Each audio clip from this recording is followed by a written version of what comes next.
श्रीमन्महागणाधिपतये नमः। श्री सरस्वत्यै नमः। श्री गुरुभ्यो नमः। ओम नमो भगवते वासुदेवाय। ओम नमो भगवते वासुदेवाय। ओम नमो भगवते वासुदेवाय।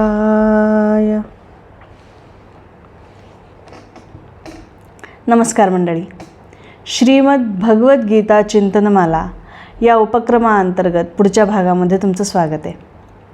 आत्तापर्यंत आपण मागच्या भागापर्यंत जो भाग बघितला त्याच्यामध्ये धृतराष्ट्राची तामसिक ममता आपण बघितली, दुर्योधनाची राजसिक ममता बघितली, दुर्योधनाचं भीष्माचार्यांना आणि द्रोणाचार्यांना टोचून बोलणं कसं आहे ते बघितलं, दुर्योधनाला वाटलेली भीती बघितली.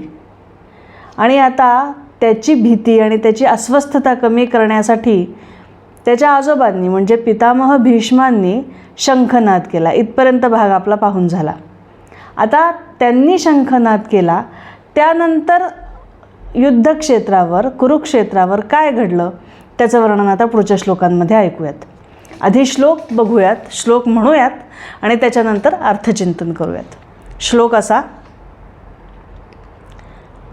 ततः शंखाश्च भैर्यश्च पणवानक गोमुखाः सहसैवाभ्यहन्यन्त सशब्दस्तुमुलोऽभवत्. ततः श्वेतैर्हयैर्युक्ते महति स्यन्दने स्थितौ माधवः पाण्डवश्चैव दिव्यौ शङ्खौ प्रदध्मतुः. पाञ्चजन्यं हृषीकेशो देवदत्तं धनञ्जयः पौण्ड्रं दध्मौ महाशङ्खं भीमकर्मावृकोदरः. अनन्तविजयं राजा कुन्तीपुत्रो युधिष्ठिरः नकुलः सहदेवश्च सुघोषमणिपुष्पकौ काश्यश्च परमेश्वासः शिखण्डी च महारथः दृष्टद्युम्नो विराटश्च सात्यकिश्चापराजितः द्रुपदो द्रौपदेयाश्च सर्वशः पृथिवीपते सौभद्रश्च महाबाहुः शङ्खान् दध्मुः पृथक् पृथक् सघोषोधार्तराष्ट्राणां हृदयानि व्यधारयत् नभश्च पृथिवीं चैव तुमुलो व्यनुनादयन्. तर भीष्माचार्यांनी शंखनाद केला त्यानंतर काय झालं? त्यानंतर ततः शंखाश्च भैर्यश्च पणवानक गोमुखाः. त्यानंतर शंख वाजू लागले. कौरवांच्या बाजूने जे काही रथी महारथी होते त्या सगळ्यांनी आपला शंखनाद सुरू केला. कारण कौरवांचे सेनापती भीष्माचार्य आणि सेनापतींनी शंखनाद केला म्हणजे युद्धाची घोषणा झाली असं समजून इतर जे काही रथी महारथी होते त्यांनी सुद्धा शंखनाद करायला सुरुवात केलं. त्यानंतर ततः शंखाश्च शंख वाजू लागले, भैर्यश्च भैरी म्हणजे मोठे मोठे नगारे, पणवानक गोमुखाः ही सगळी रणवाद्य आहेत. पणव म्हणजे ढोलक, आनक म्हणजे मृदुंग आणि गोमुख म्हणजे नरशिंग. युद्ध आरंभ करण्यापूर्वी जसा शंखनाद केला जातो तसंच रणशिंग वाजवली जातात, रणवाद्य वाजवली जातात. त्यामुळे कौरवांच्या बाजूने काय झालं आहे की कौरवांच्या सेनापतींनी शंखनाद केल्यामुळे इतर सगळ्या रथी महारथींनी शंखनाद आणि रणवाद्यांचा गजर सुरू केला. सहसैवाभ्यहन्यन्त, सहसा एव अभ्यहन्यन्त म्हणजे अचानकपणे सगळं वाचू लागलं. म्हणजे आपण म्हणतो ना अचानक म्हणजे किंवा इमिडिएटली सगळ्यांनी लगेचच सुरुवात केलं शंखनाद करायला. सहसा एव अभ्यहन्यन्त. सशब्द आणि तो शब्द म्हणजे तो नाद, तो आवाज कसा झाला तर तुमुलो भवत. तुमुल म्हणजे भयंकर आणि अभवत म्हणजे झाला. म्हणजे कौरवांच्या बाजूनी जे काही रणवाद्य वाजवली गेली, जे काही शंखनाद केले गेले त्याचा जो काही शब्द तयार झाला, त्याचा जो काही नाद तयार झाला तो अत्यंत भयंकर होता. पुढे तत श्वेतैर्हयैर्युक्ते महती स्यंदने स्थितौ. तत त्यानंतर श्वेतैर्हयैर्युक्ते, श्वेत म्हणजे पांढरा आणि हय म्हणजे घोडा, म्हणजे पांढऱ्या घोड्यांनी युक्त. श्वेतैर्हयैर्युक्ते, पांढऱ्या घोड्यांनी युक्त असलेल्या, महती स्यंदने, महान अशा रथावर, स्थित असलेल्या. तत श्वेतैर्हयैर्युक्ते महती स्यंदने स्थितो, म्हणजे पांढऱ्या शुभ्र घोड्यांनी युक्त असलेल्या महान अशा रथावर स्थित असलेल्या. माधव पांडवश्चैव दिव्यौ शंखौ प्रदध्मतुः. माधवानी म्हणजे भगवंतानी आणि पांडव, आता इथे अर्जुनाला पांडव असं म्हटलेलं आहे, म्हणजे अर्जुनानी आणि भगवंतानी काय केलं, दिव्यौ शंखौ प्रदध्मतुः, आपापले दिव्य शंख त्यांनी फुंकले किंवा शंखाचा नाद केला. आता ह्या श्लोकामध्ये अर्जुनाच्या रथाला महती असं म्हटलेलं आहे, म्हणजे महान असा रथ आहे असं म्हटलं आहे. का म्हटलं आहे महान रथ? तर सगळ्यात महत्त्वाचं म्हणजे आपल्याला चित्रात जो रथ दिसतो तेवढाच रथ नव्हता. रथ खूप मोठा होता अर्जुनाचा. किती मोठा होता? तर साधारण 9 बैलगाड्या भरून जेवढी शस्त्रास्त्र होतील तेवढी शस्त्रास्त्र त्याच्या रथामध्ये सहज मावू शकत होती.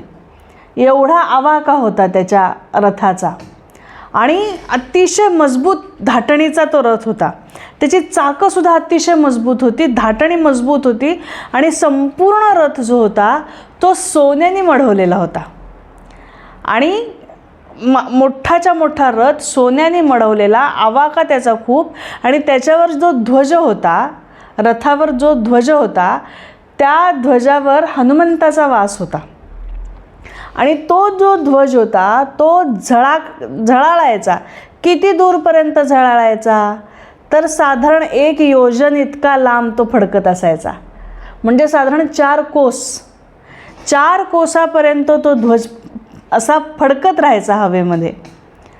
आणि शिवाय ह्या सगळ्या रथावर अस्तित्व कोणाचं होतं किंवा उपस्थिती कोणाची होती? तर सगुण रूपातल्या परब्रह्माची उपस्थिती ह्या रथावर होती. त्यामुळे लौकिक अर्थाने जरी बघितला तरी सोन्याने मढवलेला, भरपूर शस्त्र राहू शकतात असा लौकिक अर्थाने सुद्धा महान होता आणि पारलौकिक अर्थाने सुद्धा हा रथ महान होता. आणि म्हणून ह्या रथाचं वर्णन करताना मोरोपंत एक आर्या अशी लिहितात, इतकी सुंदर आर्या आहे. ह्या अर्जुनाच्या रथाचं वर्णन त्यांनी त्याच्यात केलेलं आहे. मोरोपंत म्हणाले, करवसु पदबे विसजा वेदस्तन शोभती शिरे 7 पुच्छे 5 जयाला स्मरता मुक्ती दे अल्प दिवसात. करवसु, आता इथं वसू आपल्याला माहिती आहेत, वसू अष्टवसू आहेत आपल्याला माहिती आहे. पण मग इथं 8 न लिहिता किंवा 8 हा आकडा न लिहिता वसू असं लिहिलं आहे, म्हणजे 8 हा आकडा त्याच्यामध्ये अध्यारूत आहे असं आपण समजून जायचं. मग ह्या रथाचं वर्णन करताना मोरोपंत असं म्हणतात की या रथाला हात किती आहेत? करवसू म्हणजे 8 हात आहेत. ह्या रथाला 8 हात आहेत. कसे? 2 अर्जुनाचे, 2 ध्वजावर असलेले हनुमंताचे आणि चतुर्भुज नारायणाचे 4, असे 8 हात ह्या रथाला आहेत. करवसू. पद 22, पाय किती आहेत ह्या रथाला? तर 22 पाय आहेत म्हणाले. 22 पाय कसे? 4 घोडे आहेत रथाला, प्रत्येकी 4 पाय, 4 चोक 16. 2 पाय भगवंताचे 18, 2 अर्जुनाचे 20 आणि 2 हनुमंताचे 22, असे 22 पाय या रथाला आहेत. करवसू पद 22 वेदस्तन. वेद किती आहेत आपल्याला माहिती आहे, प्रमुख वेद आपल्याकडे 4 आहेत आणि म्हणून वेदस्तन म्हणजे 4 हा आकडा इथे सूचित करायचा आहे. मग या रथाला स्तन किती आहेत? तर 4 आहेत. अर्जुन हा नरोत्तम आहे, आपण बघितलं आहे प्रार्थनेच्या श्लोकामध्ये, अर्जुन नरोत्तम आहे, त्याच्यामुळे अर्जुनाला स्तन नाही. 2 भगवंताचे आणि 2 हनुमंताचे असे म्हणून 4 स्तन. घोड्यालाही स्तन नसतात, त्यामुळे 4 स्तन या रथाला आहे असं म्हणतात. करवसु पदबे विसजा वेदस्तन शोभती शिरे 7. आणि 7 डोकी आहेत. 4 घोड्यांची 4, अर्जुनाचं 5, भगवंत 6 आणि हनुमंत 7 अशी 7 डोकी ह्या रथाला आहेत. पुढची ओळ काय आहे? पुच्छे 5 जयाला. आणि ज्या रथाला 5 पुच्छ म्हणजे शेपट्या आहेत, 4 घोड्यांच्या 4 शेपट्या आणि हनुमंताची 1 शेपटी, अशा 5 शेपट्या ह्या रथाला आहेत. पुच्छे 5 जयाला स्मरता मुक्ती दे अल्प दिवसात. म्हणजे असा जो रथ आहे ज्याला 8 हात, 22 पाय, 4 स्तन, 7 डोकी, 5 शेपट्या असा रथ जो आहे, असा जो महान रथ आहे, ह्या रथाचं जर तुम्ही स्मरण केलं नित्यनियमाने तर तुम्हाला अल्प दिवसात मुक्ती मिळेल असं मोरोपंत म्हणाले. पण मग ह्या रथाचं स्मरण करायचं म्हणजे काय करायचं? आपल्याकडं त्याची प्रतिमा आहे, तर त्या प्रतिमेचं आपण दर्शन घ्यायचं का, नमस्कार करायचा का? घ्या. अगदीच मूर्तीपूजा आपल्याकडे त्याच्यासाठीच आहे की आपल्याला तत्त्व लक्षात राहावं, आपल्या डोळ्यासमोर ते सतत राहावं, म्हणूनच मूर्तीपूजा, प्रतिमापूजा आपल्याकडे दिलेली आहे ऋषींनी. पण मग नुसतं दर्शन घेऊन होणार आहे का? तर नाही, त्याच्यामागचं तत्त्व लक्षात राहिलं पाहिजे. काय लक्षात राहिलं पाहिजे की हा अर्जुन नरोत्तम आहे, त्याच्या लौकिकाच्या दृष्टीने महान असा रथ त्याच्याकडे आहे. बलाची देवता असलेली हनुमंत त्याच्या ध्वजावर आहे. म्हणजे इतका बलशाली असलेला अर्जुन, बलशाली देवतेचा अनुग्रह त्याच्यावर असलेला अर्जुन आणि धर्माने वागणारा, नीतीने वागणारा अर्जुन आणि एवढं सगळं असलेला अर्जुन काय करतो? आपल्या रथाची सूत्र भगवंताच्या हातात देतो. हे तत्त्व लक्षात राहिलं पाहिजे.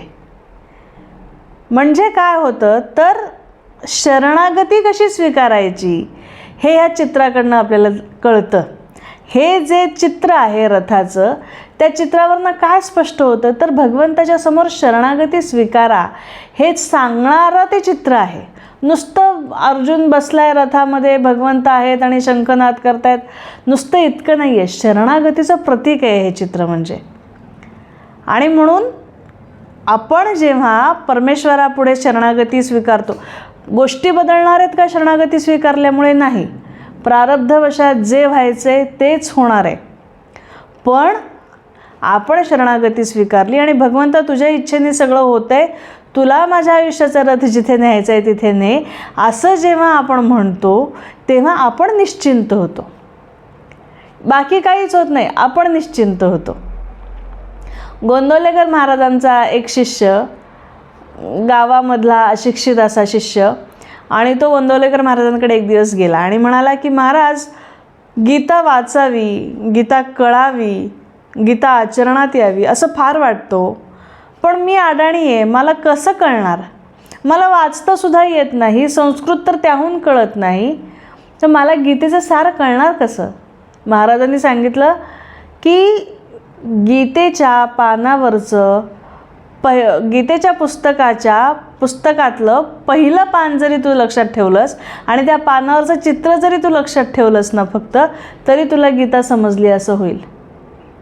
भगवंताच्या हातामध्ये अर्जुनाने आपल्या रथाच्या दोऱ्या दिलेल्या आहेत. हे जे चित्र गीतेच्या पुस्तकावर पहिल्या पानावर येतं ना, तेवढं लक्षात ठेव म्हणाले, मग तुला गीता समजली सुद्धा आणि गीता आचरणात सुद्धा आली. हे सगळं गीतेचं सार आहे, एका चित्रामध्ये सार आहे. एक हिंदी भजन आहे, अतिशय प्रसिद्ध आहे, खूप जणांना माहिती असेल तुम्हाला, तेरा रामजी करेंगे बेडा पार, उदासी मन काहे को करे. त्याच्यातली त्याच्यामध्ये एक कडवं असं आहे, सहज किनारा मिल जाएगा, परम सहारा मिल जाएगा, डोरी सोप के तू देख एक बार, उदासी मन काहे को करे. तू फक्त त्याच्या हातामध्ये आपल्या आयुष्याच्या दोऱ्या दे, बाकी सगळं तो करून घेईल. जेव्हा हे तत्व लक्षात ठेवून आपण या रथाचं स्मरण करतो, ह्या चित्राचं स्मरण करतो ना, तेव्हा तुम्हाला मुक्ती मिळेल असं मोरोपंत म्हणाले. कारण मुक्ती म्हणजे काय हो, तर बंधनं हळूहळू कमी होणं, नाही का. आपल्याला बंधनं कसली आहेत? इच्छा, अपेक्षा, अस्वीकार, जे काही घडतोय आपल्या आयुष्यात त्याच्याबद्दल अस्वीकार, हेच आपलं बंधन आहे ना. जेव्हा तुम्ही भगवंताच्या हातामध्ये दोऱ्या देता, आपला लगाम देता, तेव्हा इच्छा, अस्वीकार, अपेक्षा हळूहळू कमी होणार आहे. कारण सगळं त्याच्या मनाने, त्याच्या इच्छेने होणार आहे असं एकदा आपण मान्य केलं की मग हे सगळं हळूहळू कमी होत जातं आणि मग ही बंधनं गळून जातात आणि म्हणून मग आपण मुक्तीच्या दिशेने वाटचाल करू शकतो. म्हणून अर्जुनाच्या रथाचं जे काही चित्र आहे ते हे तत्व लक्षात ठेवून त्याचं दर्शन रोज घ्या असं मोरोपंत इथे सांगतायत. इतका सुंदर श्लोक आहे हा आणि त्या अनुषंगाने ही आर्या आठवली म्हणून तुम्हाला सांगितली. असो, पुढे वळूयात. तर पांढऱ्या घोड्यांनी युक्त असलेल्या रथावर जे दोघंजणं बसले होते, माधव आणि अर्जुन, म्हणजे भगवंत आणि अर्जुन ह्या दोघांनी आपापले शंख नाद इथे केलेले आहेत. आता पुढच्या श्लोकापासून पांडवांच्या शंखाची आणि भगवंताच्या शंखाचं नाव आपल्याला पुढच्या श्लोकांमधनं कळणार आहे. पुढचा श्लोक असा, पांचजन्यम ऋषिकेशो. आता ऋषिकेश म्हणजे भगवंत आपण म्हणतो, पण शब्दाचा अर्थ किती सुंदर आहे बघा. ऋषिका म्हणजे इंद्रिय आणि त्याचा ईश म्हणजे ज्याच्या ताब्यामध्ये इंद्रिय राहतात तो ऋषिकेश. म्हणजे भगवंताला उद्देशून इथे ऋषिकेश म्हटलेलं आहे की इंद्रिय त्याच्या आज्ञेनुसार वागतात. आपण सामान्य लोक असतो, आपण इंद्रियांच्या आज्ञेनुसार वागतो किंवा इंद्रियांच्या लहरीनुसार आपण वाहवत जातो, पण ज्याची इंद्रिय त्याच्या ताब्यात आहेत त्याला ऋषिकेश असं म्हणतात. आणि अर्थातच भगवंत ऋषिकेश आहेत. आणि त्यांच्या शंखाचं नाव काय आहे तर पांचजन्य. तर पांचजन्य नावाचा एक असुर होता, दैत्य होता आणि त्या दैत्याचा संहार भगवंताने केला होता आणि मग त्याला शंखरूपामध्ये धारण केलं होतं. म्हणून ऋषिकेश म्हणजे भगवंताच्या शंखाचं नाव काय आहे तर पांचजन्य. देवदत्तन धनंजय. धनंजय, आता पुन्हा आपल्याला संपूर्ण गीतेमध्ये भगवंताची आणि अर्जुनाची खूप नावं बघायला मिळणार आहेत. वेगवेगळ्या नावांनी भगवंतानी हाक मारली आहे अर्जुनाला आणि अर्जुनाने सुद्धा भगवंताला वेगवेगळ्या नावांनी हाक मारली. आता इथे धनंजय असं लिहिलेलं आहे. तर जेव्हा राजसूय यज्ञ झाला होता तेव्हा अर्जुनाने खूप पराक्रम केला होता, अनेक राजांना जिंकलं होतं आणि त्याकरवी त्यांनी अफाट संपत्ती गोळा केली होती. म्हणजे त्यांनी धनावर विजय मिळवला असं तेव्हा झालं होतं की अफाट धन अर्जुनाने कमावलं होतं. म्हणून धनावर विजय मिळवलेला अर्जुन म्हणून धनंजय असं त्याला नाव मिळालं. तर ह्या धनंजयाचा कुठला होता म्हणजे अर्जुनाचा शंखाचं नाव काय आहे तर देवदत्त. देवदत्त, दत्त म्हणजे दिलेला, आणि इंद्राने हा शंख अर्जुनाला दिला होता म्हणून देवदत्तन धनंजय. पौंड्रन दधमौ महाशंखम भीमकर्मा वृकोदर. भीमकर्म करणाऱ्या वृकोदराने आपला पौंड्र नावाचा शंख नाद केला. आता भीमकर्म म्हणजे भीम याचा अर्थ होतो भयंकर, भयंकर कर्म करणाऱ्या. आता भयंकर कर्म कोण करत होतं पांडवांमध्ये? भीमसेन त्यांचं नाव, आणि त्यांनी भीमकर्मच केली आयुष्यात. त्यांचं चरित्र जर आपण भीमसेनाचं बघितलं तर किती भयंकर कर्म केलेली आहेत सगळी भीमानी. म्हणजे हिडिंबासूर, जटासूर, बकासूर, जरासंध, किचक, म्हणजे अत्यंत बलाढ्य असे जे काही वीर होते, राक्षसी वृत्तीचे होते ते, पण त्यांच्या पुढे कोणाचाही टिकाव लागत नव्हता. त्यांचा संहार कोणी केला तर भीमानी केला. म्हणजे अशी भयंकर कर्म भीमानी केलेली आहेत म्हणून त्याला भीमकर्मा, भयंकर कर्म करणारा असं म्हटलं जातं. मग ह्या भीमकर्माने काय केलं? पौंड्रन दधमौ महाशंखम भीमकर्मा वृकोदर, वृकोदर अजून एक इथे नाव आपण बघतोय. वृक म्हणजे आता ह्याचे दोन अर्थ होतात खरं तर, की आपल्या उदरामध्ये जठराग्नी असतो आणि त्याकरवी आपलं अन्न पचत असतं. पण भीमाच्या उदरामध्ये जठराग्नीबरोबर वृक नावाचा अजून एक अतिरिक्त अग्नी होता आणि म्हणून त्याला जास्त भूक लागत होती आणि त्याचं कितीही त्यांनी खाल्लं तरी त्या अन्नाचं पचन सहज होत होतं, म्हणून सुद्धा त्याला वृकोदर असं म्हटलं. आणि वृक म्हणजे लांडगा. तर लांडग्यासारखी ज्याची भूक आहे, लांडगा पण खूप खातो, लांडग्याची पण भूक खूप जास्त असते आणि तरी पोट सपाट असतं, तसंच भीमाचं होतं. भूक खूप होती पण पोट सपाट होतं, म्हणून त्याला वृकोदर असंही म्हटलेलं आहे. तर भीमकर्म करणाऱ्या वृकोदर असलेल्या भीमाने आपला महाशंख फुंकला आणि त्या महाशंखाचं नाव होतं पौंड्र. पौंड्र हे भीमाच्या शंखाचं नाव आहे. अनंत विजयम राजा कुंतीपुत्रो युधिष्ठिरः. राजा युधिष्ठिर. आता राजा का म्हटले युधिष्ठिराला? कारण वनवासात जाण्यापूर्वी इंद्रप्रस्थाचं राज्य होतं पांडवांकडे आणि तेव्हा राजा युधिष्ठिरच होता, म्हणून राजा युधिष्ठिराने अनंत विजय नावाचा आपला शंखनाद केला. कुंतीपुत्र, जो कुंतीचा पुत्र आहे, अशा युधिष्ठिराने आपला शंख अनंत विजय नावाचा फुंकला. नकुल सहदेवश्च सुघोषमणिपुष्पकौ. नकुलाने आणि सहदेवाने सुद्धा आपापले शंखनाद इथे केलेत. नकुल याच्या शंखाचं नाव होतं सुघोष आणि सहदेवाच्या शंखाचं नाव होतं मणिपुष्पक. आता शंख म्हणजे आता आपण हे शंख म्हणतोय आपण, तेव्हा लक्षात आलं की शंख या शब्दाचा अर्थ किती सुंदर आहे बघा. शम म्हणजे कल्याण करणारा आणि ख म्हणजे आकाश. म्हणजे आकाशामध्ये जो कल्याणकारक ध्वनी उत्पन्न करतो त्याला शंख म्हणतात. म्हणून शंखाचं आपल्याकडं महत्त्व आहे बघा. आपल्याकडे देवपूजेमध्ये पण शंख कायम वापरला जातो. मंगल प्रसंगी आपण शंखनाद करतोच.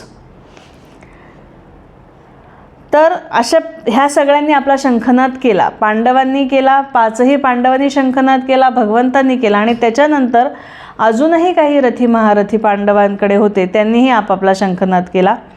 काश्यश्च परमेश्वासस. परमेश्वास आपण बघितले, ईश्वास म्हणजे काय तर धनुष्य आणि परमेश्वास म्हणजे काय तर महान असं धनुष्य, श्रेष्ठ असं धनुष्य धारण करणारा कोण होता? काशीराजा. त्यांनीही शंखनाद केला. शिखंडीच महारथ. शिखंडीने सुद्धा शंखनाद केला आहे. आता शिखंडीचं आपण मागच्या एका भागामध्ये बघितलं की अंबा नावाची राजकन्या होती काशी राजाची आणि तिचा स्वयंवर असताना तिचं दुसऱ्या एका राजावर प्रेम असताना, हे अर्थात भीष्मांना माहीत नव्हतं, पण त्यांच्या भावासाठी चित्रवीर्य आणि विचित्रवीर्यासाठी अंबा, अंबिका, अंबालिका ह्या काशीराजाच्या तीनही कन्या स्वयंवरामधून जिंकून भीष्मांनी आणलेल्या होत्या. पैकी अंबिका आणि अंबालिकांनी लग्न केलं चित्रवीर्य विचित्रवीर्याशी, पण अंबा म्हणाले की माझं एका दुसऱ्या मुलावर प्रेम आहे आणि म्हणून ती तिथून निघून गेली. पण इव्हेंच्युअली त्यांनीही तिच्याशी लग्न केलं नाही आणि मग माझ्या सगळ्या स्वप्नांचा नाश करायचं कारणीभूत कोण आहे तर भीष्म आहेत आणि म्हणून मी भीष्मांचा सूड घेईल.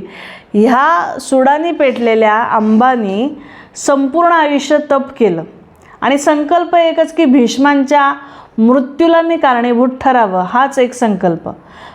संपूर्ण आयुष्यभर तिने तप केलं. तो जन्म तिचा संपला. पुढचा जन्म तिने पुन्हा एका स्त्रीचाच घेतला आणि स्त्रीचा जन्म घेतल्यानंतर काही वर्षानंतर एक यक्ष होता, स्थूणाकर्ण नावाचा यक्ष होता. त्या यक्षाच्या मदतीने किंवा त्या यक्षाला जी सिद्धी प्राप्त होती त्यामार्फत त्या स्त्रीने, म्हणजे जी अंबा पुनर्जन्म होऊन आलेली आहे, तिने आपलं लिंग परिवर्तन करून घेतलं आणि पुरुष झाली. आता खरं ह्या गोष्टी काही वर्षापूर्वीपर्यंत आपल्याला भयंकर वाटल्या असत्या, खरं तर अजूनही अनैसर्गिकच वाटतात त्या गोष्टी, नाही असं नाही. पण आता आपण खूप वेळा हे न्यूज ऐकत असतो की आधी स्त्री होती आणि मग पुरुष झाला, आधी पुरुष होता मग स्त्री झाले. हे जेंडर ट्रान्सप्लांट आता आपण बऱ्याचदा गोष्टी ऐकतो. म्हणजे हे आत्ता आपण ऐकतोय, आपल्याला वाटतं हे आत्ता असं नवीन आहे, पण हे महाभारत काळामध्येच व्यासांनी लिहून ठेवलेलं आहे. म्हणून तर असं म्हणतात की व्यासोच्छिष्टम जगत्त्रयम किंवा जगत सर्वम, संपूर्ण जग हे तीनही लोक व्यासांनी उष्टे करून ठेवलेत. उष्टे करून ठेवलेत म्हणजे काय, तर ह्या तिन्ही लोकांमध्ये, या संपूर्ण जगामध्ये एकही विषय असा नाही की ज्या विषयावर व्यासांनी काही लिखाण केलेलं नाही किंवा त्याला स्पर्श केला नाही व्यासांनी त्या विषयाला, असा एकही विषय नाही. आपल्याला वाटतं की टेक्नॉलॉजी आत्ता डेव्हलप होती आहे आणि मग आपल्याला ह्या गोष्टी आत्ता आपण शोध लावला आहे, पण हे सगळं पूर्वीच व्यासांनी लिहून ठेवलं आहे. म्हणजे गांधारीच्या पोटी एक मांसाचा गोळा जन्माला येतो, त्या मांसाच्या गोळ्याचे 100 तुकडे करून 100 भाग करून 100 कुंभामध्ये व्यास ठेवतात, त्याच्यावर औषधी घालतात, ते कुंभ झाकून ठेवतात आणि काही दिवसानंतर त्यामधून 100 मुलं जन्माला येतात. हे टेस्ट ट्यूब बेबी नाही आहे का मला सांगा. किंवा देवकीचा 7वा गर्भ पोटातल्या पोटात जिरतो आणि इकडे रोहिणीच्या उदरामध्ये येतो. हे सरोगसी नाही आहे का. शब्द वेगळे आहेत, तेव्हाचे आणि आत्ताचे शब्द वेगळे आहेत, पण टेक्निक तीच आहे किंवा विषय तोच आहे. तसंच शिखंडी आधी स्त्री होता आणि मग पुरुष झाला, हे जेंडर ट्रान्सप्लांट आहे. आणि हे आत्ता होतं तसं तेव्हाही होत होतं आणि हे सगळं व्यासांनी लिहून ठेवलं. अजून कितीतरी टेक्नॉलॉजी असतील, अजून कितीतरी असे विषय असतील की जे आत्ता आपल्याला भ्रामक आणि काहीतरी कल्पना असं वाटू शकतात, पण कालांतराने कदाचित तेही सिद्ध होतील जे व्यासांनी लिहून ठेवले. अशा खूप गोष्टी आहेत व्यासांच्या पुराणामध्ये, जेव्हा आपण बघतो खूप गोष्टी आहेत, त्या आपल्याला कळत नाहीत कारण अजून त्याचे शोध आपल्याकडे लागले नाहीत. जेव्हा लागतील तेव्हा कळेल की व्यासांनी काय लिहून ठेवलं होतं. असो, तर शिखंडीनी सुद्धा आपला शंख वाजवला आणि मग शिखंडीच भीष्मांच्या मृत्यूसाठी कारणीभूत ठरलेलं आहे. दृष्टद्युम्नो विराटश्च सात्यकीश्च पराजितः. दृष्टद्युम्न जो द्रुपदाचा मुलगा आहे, जो पांडवांचा सेनापती आहे, त्यांनीही इथे शंखनाद केला. आता इथे बघा, मान पान अपमान हे सगळं काही बाजूला आहे. सेनापती पहिला शंख फुंकत असतो, पण दृष्टद्युम्नाने किती उशिरा शंख फुंकलाय. आधी 5ही पांडवांचे शंख फुंकून झाले, भगवंताचा शंख फुंकून झाला, काशीराज, शिखंडी ह्या सगळ्यांनी शंख फुंकल्यानंतर दृष्टद्युम्नाने फुंकलाय. कारण ह्यांच्याकडे मान पान हा प्रकार नव्हता. ह्यांना एक दिलानी एक मतानी हे लढत होते.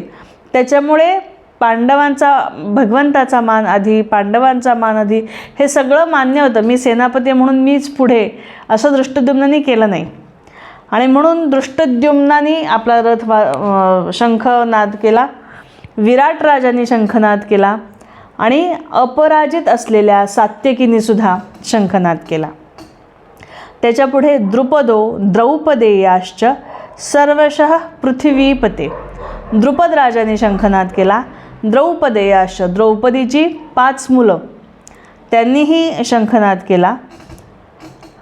आणि पृथ्वीपते हे संजय धृतराष्ट्राला म्हणतोय की हे पृथ्वीपते, हे महाराज, असं सगळ्यांनी शंखनाद केला असं सांगतायत. आणि पुढे सौभद्रश्च महाबाहुः शंखान दध्मू पृथक पृथक. सौभद्र आपण बघितलं, अभिमन्यू, सुभद्रेचा मुलगा, आणि त्यांनी सुद्धा शंखनाद केला. प्रत्येकाने वेगवेगळे आपले शंखनाद केले. कौरवांकडचा शंखनाद करून झालेला आहे, रणवाद्य वाजवून झालेली आहेत. पांडवांकडचाही आता शंखनाद करून झाला आहे. आणि आता पांडवांकडे जो शंखनाद झाला त्याचा परिणाम काय झाला हे पुढचा श्लोक आपल्याला सांगतो. सघोषो धार्तराष्ट्राणाम हृदयानि व्यदारयत. सघोषो, त्या घोषामुळे, धार्तराष्ट्राणाम, धृतराष्ट्राच्या मुलांची, हृदयानि व्यदारयत, हृदय विदीर्ण झाली.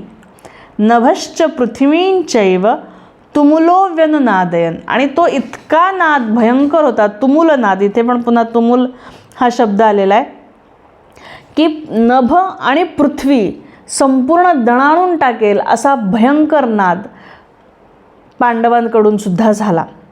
पण ह्या सगळ्यामध्ये सगळ्यात महत्त्वाची ओळ काय वाटते तर सघोषो धार्तराष्ट्राणाम हृदयानि व्यदारयत, म्हणजे पांडवांकडून जो नाद झाला त्या नादाचा परिणाम असा झाला की कौरवांची हृदय विदीर्ण झाली. का झाली? मुळात 1.5 पट सेना आहे कौरवांची पांडवांपेक्षा. त्यांच्याकडे रथी महारथी जास्त आहेत, त्यांच्याकडे तर शंखनादाबरोबर रणवाद्यसुद्धा वाजवली गेलेली आहेत, आणि कौरव पक्षात नाद झालेला आहे. कौरव तिथेच उभे आहेत, तरी त्या आवाजाने त्यांचे हृदय विदीर्ण झाले नाहीत, किंवा त्या आवाजाने पांडवांचे सुद्धा हृदय विदीर्ण झाले नाहीत. पण पांडवांकडचे काही मोजके जे लोक होते त्या लोकांनी जेव्हा शंखनाद केला, बरं 2 सेना ह्या काही अंतरावर उभ्या आहेत, म्हणून एका बाजूने जेव्हा नादून दुसऱ्या बाजूला तो ऐकायला जाणार आहे, मध्ये आकाशामध्ये हवेमध्ये बराच आवाज विरला जाणार आहे. मग असं असताना पांडवांकडच्या जो काही शंखनाद झाला त्या शंखनादामुळे फक्त दुर्योधनाचं नाही तर सगळ्या कौरवांची हृदय विदीर्ण झाली. का झाली?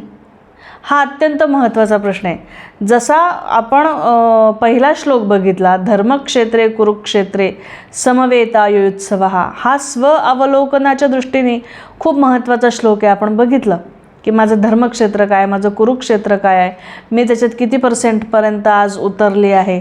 हा जो आपला अवलोकनाचा विषय जो रोज आपण करायचा आहे रात्री झोपताना, स्वतःला विचारायचा आहे तो प्रश्न, तसाच हा श्लोक आहे. किंवा ही ओळ, अगदी संपूर्ण श्लोकसुद्धा नको, ही फक्त पहिली ओळ ही अत्यंत महत्त्वाची आहे. की जेव्हा मनुष्य अधर्माने वागतो ना तेव्हा त्याला भीती वाटते, धर्माने वागणाऱ्याला भीती वाटत नाही.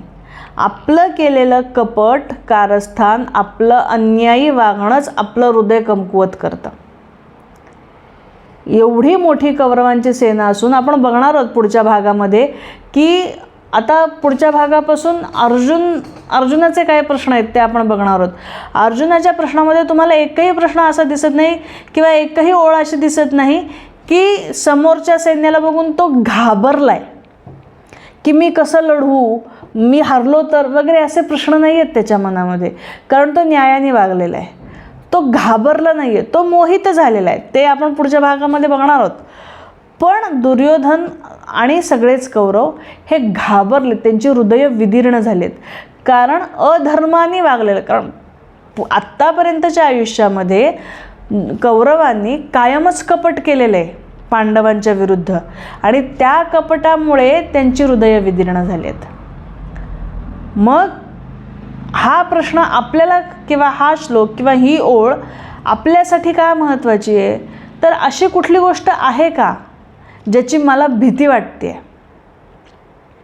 आणि जर मला भीती वाटत असेल एखाद्या गोष्टीची तर त्याचं मूळ मला शोधायला हवं की मला का भीती वाटते, आणि मग त्या मुळाचं निराकरण करायला हवं.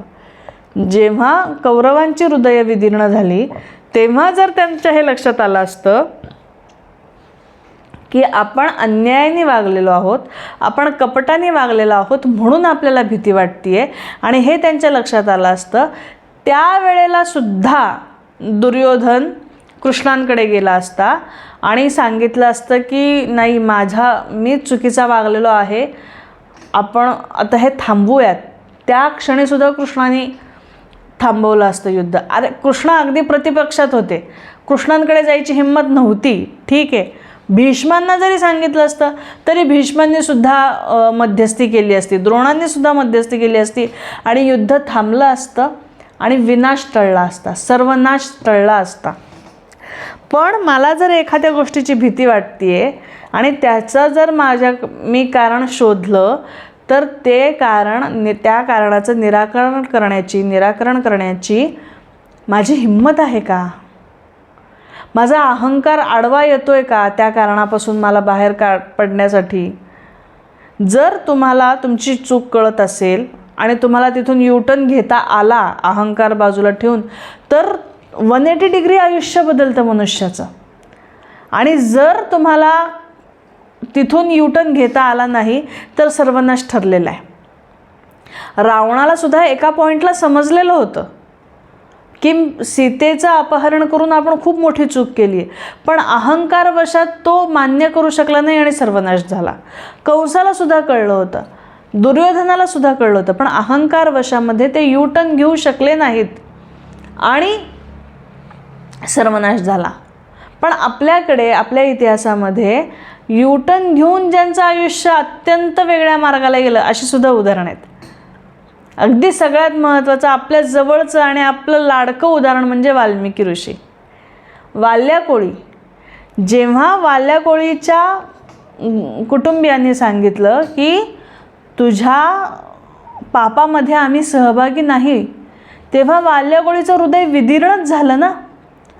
अत्यंत भीती वाटली ना त्याला की आपण एवढं पाप करून ठेवलं, आपण एवढं आपल्या सगळ्या गोष्टींसाठी कर्तव्यपूर्तीसाठी आपण एवढं पाप केलं, पण ह्याच्यामध्ये कोणीच मला साथ देत नाही. हृदय विदीर्णच झालं ना वाल्याकोळीचं. पण त्यांनी युटर्न घेतला, नारदांना शरण गेला आणि नारदांकडून रामनामाचा अनुग्रह घेतला आणि वाल्याचा वाल्मिकी ऋषी झाला, वाल्याकोळीचा वाल्मिकी झाला. तुलसीदासांचं पण खरं असंच उदाहरण आहे. तुलसीदाससुद्धा आपल्या पूर्व आयुष्यामध्ये अत्यंत कामासक्त होते. म्हणजे बायकोशिवाय त्यांना अजिबात करमत नव्हतं. खूप मोठा आख्यान खरं आम्ही ते लावतो, विषय भरकटेल आता, म्हणून आपण त्या गोष्टीकडे नको जाऊयात. पण स्त्रीमोह खूप होता तुलसीदासांना पूर्व आयुष्यामध्ये. आणि तेव्हा एक दिवस त्यांच्या बायकोनी त्यांना असं सांगितलं की कितीही आसक्ती. आणि एक दोहा आहे, रत्ना, तुलसीदासांच्या बायकोचं नाव रत्ना, आणि तिने असा एक तिच्या तोंडचा दोहा असा आहे की अस्थि चर्ममय देह मम तासो ऐसी प्रीत. म्हणजे माझा हाडा मासाचा देह आहे, त्याच्यावर तुम्ही इतकं प्रेम करता. बरेच अडथळे पार करून ते बायकोला भेटायला गेले होते माहेरी. तेव्हाचा हा संवाद आहे. अस्थि चर्ममय देह मम तासो ऐसी प्रीत जो होती श्रीराम में दूर होते भवभीत. एवढंच प्रेम जर तुम्ही श्रीरामावर कराल तर हा भवसागर पार करून जाल. माझ्या एका नाशवंत देहावर तुम्ही इतकं प्रेम काय करता, याने काय साध्य होणार आहे. आणि बायको खूप बोलली त्यांना त्यांच्या त्या सगळ्या वर्तनाबद्दल आणि त्यांचं हृदय विदीर्णच झालं. पण हृदय विदीर्ण झाल्यानंतर त्यांनी काय केलं, अहंकारवशात तसेच वागत राहिले का, तू कोण मला सांगणार म्हटले का, नाही. त्यांनी तिथे बायकोला साष्टांग नमस्कार घातला आणि सांगितलं तू माझी गुरु, तू माझे डोळे उघडले. आणि तिला वचन दिलं की आता रामाची प्राप्ती करून घेईन तरच तुला चेहरा दाखवेन. आणि तिथून ते परत निघून गेले, घरातून निघून गेले. आणि पुढे आपल्याला त्यांचं चरित्र माहिती आहे. अतिशय कठोर साधना करून अखंड नामामध्ये राहून रामाचं दर्शन, हनुमंताचं दर्शन तुलसीदासांनी प्राप्त करून घेतलं आणि रामचरित मानसाची सुद्धा निर्मिती त्यांच्याकडून झाली. म्हणजे आपलं जेव्हा हृदय विदीर्ण होतं, आपल्याला जेव्हा आपली चूक लक्षात येते, तेव्हा आपण मान्य करून युटर्न घेऊन आपण एका वेगळ्या दिशेला जाण्याचा प्रयत्न करतोय की अहंकारवशामध्ये तीच चूक परत करत राहतोय. हे आपल्याला खूप जणांना खूप गोष्टींची भीती वाटत असते. पण त्या भीती वाटल्यानंतर आपण काय करतो हे महत्त्वाचं आहे. आणि आपण ज्या बाबतीत चुकलेलं असतो ना, त्याच गोष्टीची भीती वाटते. एक कायम ऑब्झर्व करा. म्हणजे मी ऑफिसमध्ये काम करत असताना माझ्या हाताखालच्या एखाद्या कर्मचाऱ्याचा हक्क जर मी डावलला असेल तरच मला ही भीती वाटते की माझ्यावरचा अधिकारी माझा हक्क डावलेल, अन्यथा ही भीती वाटणार नाही. माझ्या हातात सत्ता असताना जेव्हा मी सुनेचा छळ करते तेव्हाच मला भीती वाटते की सुनेच्या हातात सत्ता गेल्यानंतर सून माझा छळ करेल.